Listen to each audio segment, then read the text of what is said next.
Hey you guys, this is Rafael. Greetings from Tennessee. I hope you're all having a great day. Before I do anything else, I want to say thank you. You guys have shared these videos. You've told people about ShilohRelics.com. And yesterday was one of those days that makes you feel really good because I had actually a few new orders from new people. And a couple of them said, well, such and such told me that you sell good stuff and that it's real. And that's a compliment that I'll take any day. Today we're going to talk about a piece that I bought a while back, and when I got it, I was like, that's a really cool piece. And then I thought, well, I'll look it up in the book that references them. Open up the book, and it's the one in the book, which is always a good thing. In the year of our Lord, 1953, there was a fellow named Ray Riley, and he wrote a book about powder flasks. And flasks are just a vessel that are used to carry black powder for firing of guns. The U.S. government bought some of them, and they bought a few of them that are known as peace flasks. And they call them peace flasks because in the middle of the flask, they've got two hands shaking. That's always been a symbol of peace. Matter of fact, it was on those medals that we gave to the Indians for we stole their land, their women, and all the critters. So it's a sign of peace, I guess. But it's a beautiful flask because the body of these flasks are made out of stamped brass, stamped copper. On the military ones, sometimes the civilian ones you'll see made of pewter, a white metal. This one's got a really pretty look, got a lot of the original finish on it, but it'll have those shaking hands. Above it, it'll have the Union Eagle, the big, bold Union Eagle like this. And then below it, it has a panoply of arms. I just can't get used to saying panoply, but that's what they all call it, so that's what I'm going to call it too. It's a panoply of arms. Now, what the hell is a panoply of arms? It's usually just a scenery of decorative military and patriotic things. This one's got a U.S. in the center of a shield, and then behind it, it's got flags and the Liberty Cap, and it's got lots of patriotic and military type designs. So that's what a panoply of arms. That'll be our word for today, panoply of arms. And these flasks, there's two main makers. You'll see them made by N.P. Ames in Springfield, Massachusetts, in later Chicopee, Massachusetts. Not Cabottville, Springfield. And then you'll see Batty, B-A-T-T-Y. And Batty was in Springfield, Mass. He made a flask. They're basically the same.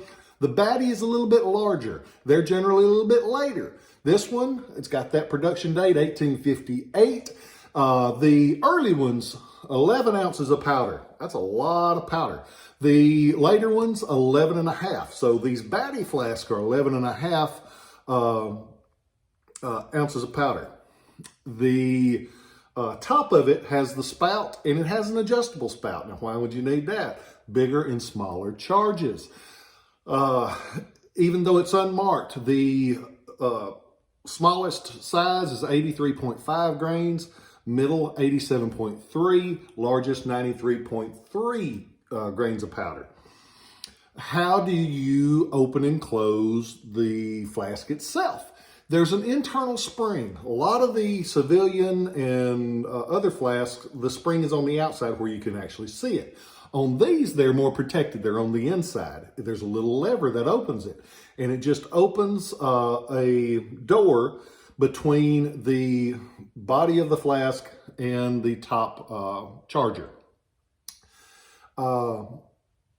The top of the flask will be marked with Batty and with Springfield, and it'll also have a couple of initials. It'll have ADK, which stands for AD King. You'll recognize that one, and as well as the other one, which is WT, William A. Thornton. Those cats inspected so much stuff. They'll see their initials on everything from cannon to sword, to swords, to guns, and everything you can imagine. But they double inspected these. When I got the flask, it had these little numbers stuck on the side, and generally the first thing I do is like, I want that off of there. Luckily, I didn't, because when I did break out my book, which was written in 1953 by Ray Riley, amazing book. This is it. It goes into so much detail, but look at that. Look how many flasks. He did this, no internet. He did this on every style, design, flasks, tops. But it's got his number, and it's 861. It's 861 in the book. He tells about it. He tells about the style and about the piece flasks, the variations of them. But it's a great book if you can find it. It's not been reprinted, so if you find one, it's going to be one of the original ones. They're pretty expensive, but man, they're worth it if you want to collect flasks, because flasks are something that you can have 1,200 different ones, and most of them, the vast majority of them, will run you under a couple $100. Most of them under 100, because they're neat, and there's a lot of variations, a lot of different makers, but they're beautiful. I bought a collection one time that I think had 400 or 500 in it, and it was impressive to see. So if you get a chance, go on there.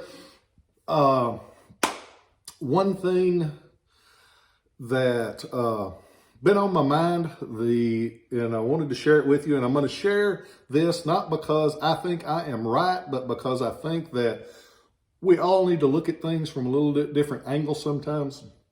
The coronavirus, COVID-19, or as my mama calls it, the covirus, which I think is technically easier and more descriptive. The covirus is hitting a lot of people. The other day, a few weeks ago, I go into a place here in Savannah, and the lady that helped me, always nice, always been kind to me. We signed something, and I wrote a check, and we even used the same pen. The next day, she tested positive for COVID, went into the hospital, and she passed away a couple of days ago. And my heart just goes out to her and her family and friends, and but it man, it could have just as easily been me. But fortunately, I have had my vaccines. I took them early, and the second one, it hit me hard. I spent 3 days thinking I was going to die, and I told the girls what I wanted done with all this stuff when I wasn't here. It scared me, but I'm thankful that I got it. I think, in my opinion, and you got your own opinion, that it has made a difference.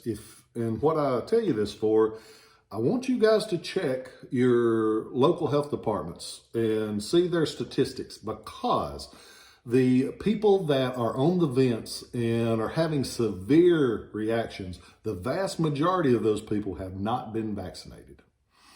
And whether I don't care if you're Republican, Democrat, any of those statistics, the statistics that matter are the ones that are dying and the ones that are having the real hard reactions.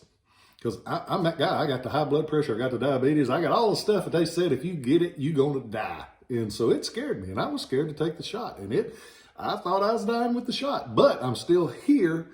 And I've got a friend that didn't believe in the shots, didn't get them, and he is on heavy dialysis, and they don't know if he's going to make it. And I ain't got many friends. I don't want to lose one of them. And I just check out that information. Don't trust what I tell you. Don't trust what Nancy Pelosi tells you. Don't trust what the Republicans tell you. Verify for your own self, but don't take a chance.